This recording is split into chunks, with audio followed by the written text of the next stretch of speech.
Hey, word up YouTube. DW Blue Video is back with another video. Yeah, believe it or not, you're going to get 2 in a row out of me. Late night for me, apparently. It's, we're probably about 12:30, almost 1 o'clock my time.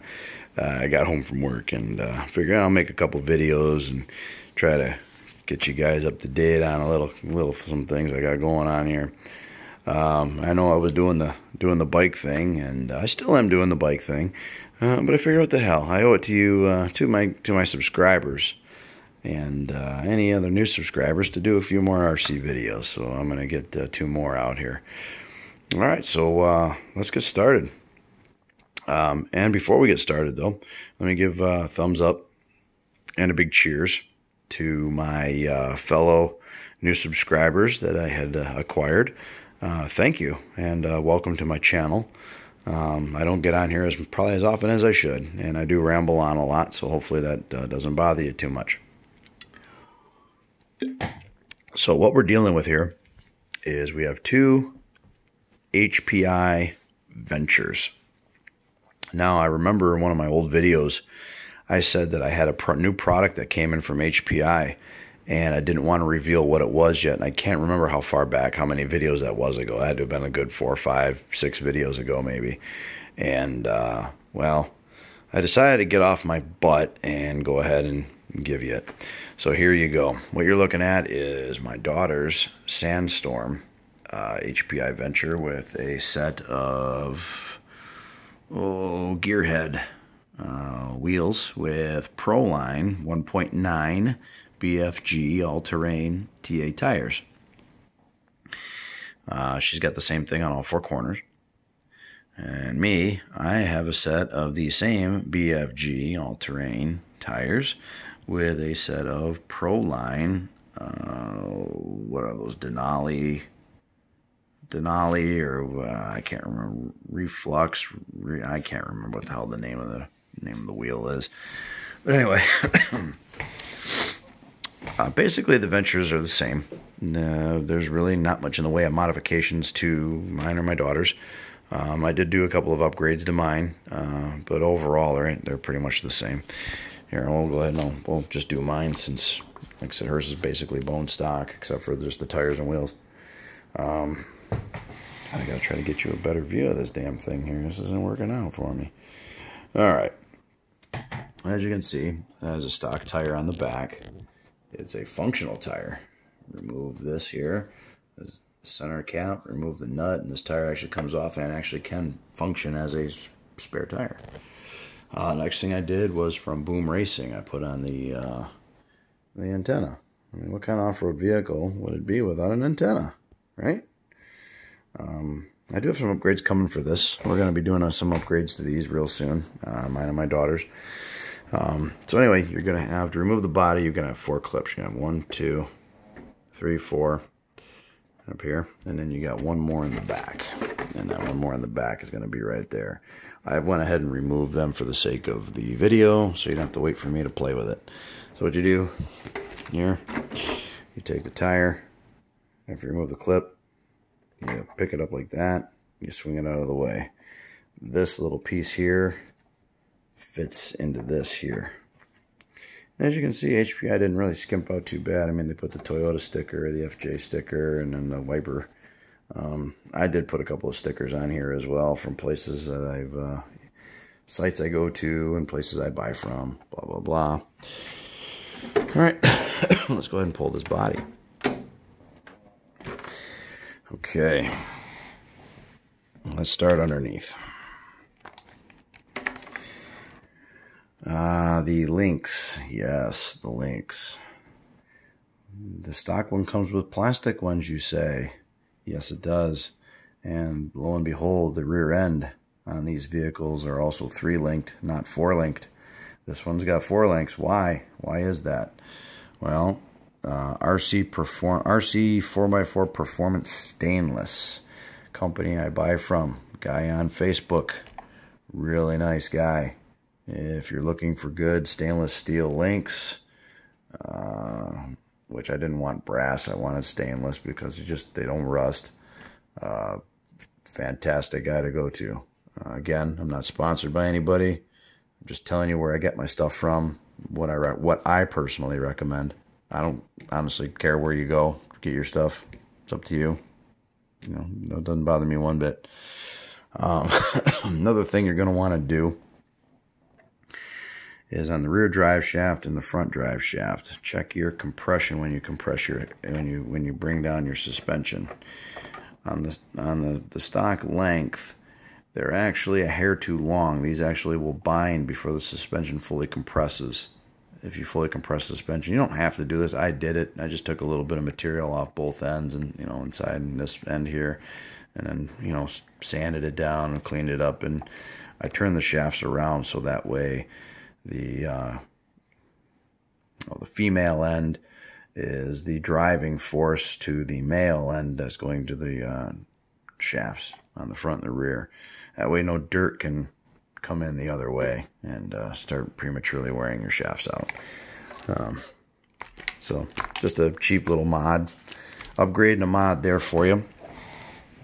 Next up, check your transmission and differentials for grease and your transfer case. I find that, well, like for example with my daughter's Venture here, the transfer case had plenty of grease, transmission had plenty of grease. The differentials, on the other hand, were a little bit lacking. So what I ended up doing is I ended up cleaning out the transfer case anyway, because I didn't like the grease that they used. It's a pretty shitty, nasty grease. And put some marine grease in the transfer case and in the differentials, and that took care of all that. Now, I have upgraded this truck. Probably the one thing you notice is that quick run there.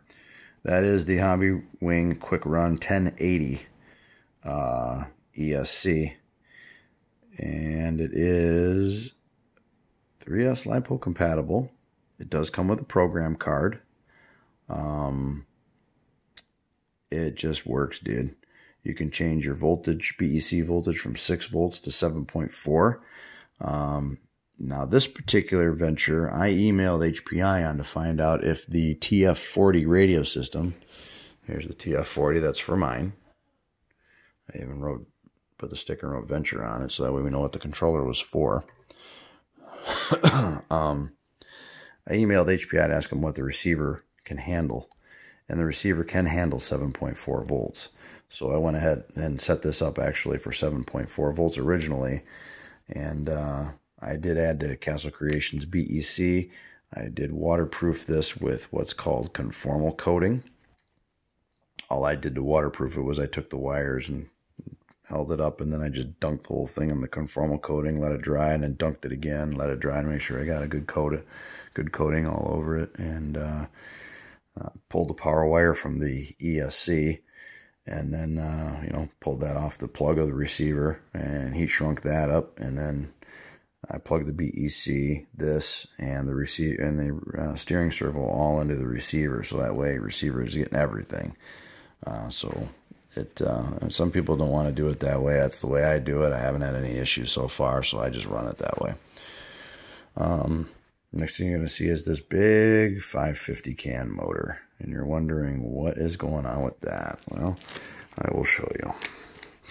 It's a Holmes Hobbies Trailmaster Sport 550 27 turn motor. Gobs and gobs of torque. Just the way I like them. Gobs of torque. And then, and yes, it does fit in there. It does fit under the body. No problems at all. I am thinking about trying brushless. I just haven't gotten to the point to where I want to spend the cash on that yet, but I'm looking into it. And then there's my Savox 1210 waterproof servo, and I am running that at 7.4 volts. So no shortage of power going to anything. Overall, what do I think of the HPI Venture? Well, out of all the crawler trucks on the market, and if you're into the crawling market at all, you know as well as I do, you have your choices of the RC four-wheel drives, Axials, Viteras, and even the Red Cat.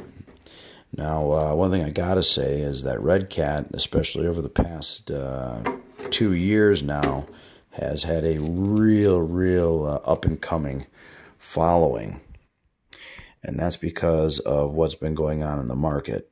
Axial had their little issue with their factory. I think it caught fire or something. I don't remember the whole specifics on it. Don't quote me on it. But there was a fire or something happened at a factory, which put them out for a little bit. RC four-wheel drive is imported as well, so things take time to get their products over here to the U.S. And then you had Vitera, which is Horizon Hobbies brand, that was kind of cornering the market. And then you have HPI here. And HPI was in the middle of their little, what they call administration over there. That's basically like a bankruptcy over here in the U.S. So they did their little bankruptcy, and they got bought out by a company called RipMax. Now, when you watch this video on the Venture on from HPI, there's the gunmetal one like this one, and there's a red one. This thing has had a long road. I'm trying to put these body clips back in, so pardon me. HPI has had a long road to get this Venture out. Finally, they did. If they would have gotten this truck out a lot sooner, it would have been the king of the hill in the market. But because HPI had all their little issues and their administration and getting bought out and owned by RipMax and whoever else, then it took a while to get everything all ironed out. But now they're kind of getting back in the fray. So, what can I say about the Venture? Well, it crawls well out of the box. You will want to upgrade it immediately as soon as you get it. You'll want to change that steering servo right away. Companies like BGR, Scalar Fab, I'm sure Fast Eddie's probably got bearings for this by now, or a kit. Team K&K for the stainless steel hardware is available. Just about any tire and wheel company, whether it's Proline, whether it's whoever makes that wheel there, my daughter's truck. I'm drawing a blank on the name, but you get them from RPP Hobby. Gearhead, that's who makes a Gearhead. Proline, Pitbull, Voodoo Tires. God, man, you name it, trying to think of what else. RC 4x4 Performance Stainless for the links. He offers a whole kit for this thing. There's a bunch of other guys who are doing 3D printing stuff for these. So there is, an STRC for your weighted diff cover, like down here, and these lower link mounts there. SSDRC makes weighted knuckle and a aluminum C-hub for the Venture. So if you're in the market and you looked at a Venture and you're just afraid that there's nothing available in the market, aftermarket-wise, don't be. By all means, don't be. Get on Facebook, go to look up HPI Venture Forum or HPI Venture Group, or you got rccrawler.net, I think it is. It's rccrawler.com. You got rccrawler.com. You've got plenty of people out there who are willing to help you and tell you where you can go get stuff. There's a plethora of things available for a Venture. So by all means, do not let the fact that HPI makes this truck scare you away from it, because once you get the truck how you want it, the aftermarket is probably not quite as much as Axial, but you can't go wrong with it. It's a front-mounted motor, divorce transfer case. They got things now where you can take the battery and you can move it from the very back this way to turning it sideways this way. HPI is coming out with the clear bodies for it now, and fender wells that go on it. So you can't go wrong. You really can't go wrong with a Venture now. I think Team K even makes you can get aluminum hexes for this thing, or not aluminum, but brass hexes for if you want to add more weight to this truck. So I mean, the sky's the limit with the Venture. Just it's a matter of how far you want to go. Chassis torsionally is very stiff, which is good. I've got a Charisma Coyote, which I plan on doing a video on here sooner or later. And one thing I dislike about that truck is the chassis on it is torsionally flimsy. I do not like the chassis flex. It is not rigid. Even Axial's trucks are more rigid than that. So anyway, there you go. There's my video on the Ventures.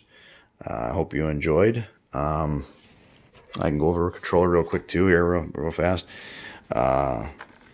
Cushy grip wheel. You've got your steering trim, throttle trim, dual rate, channel 3. It takes 4 AA's, and this little guy right here is not a knob. It's a tool. And I'll show you what it's for.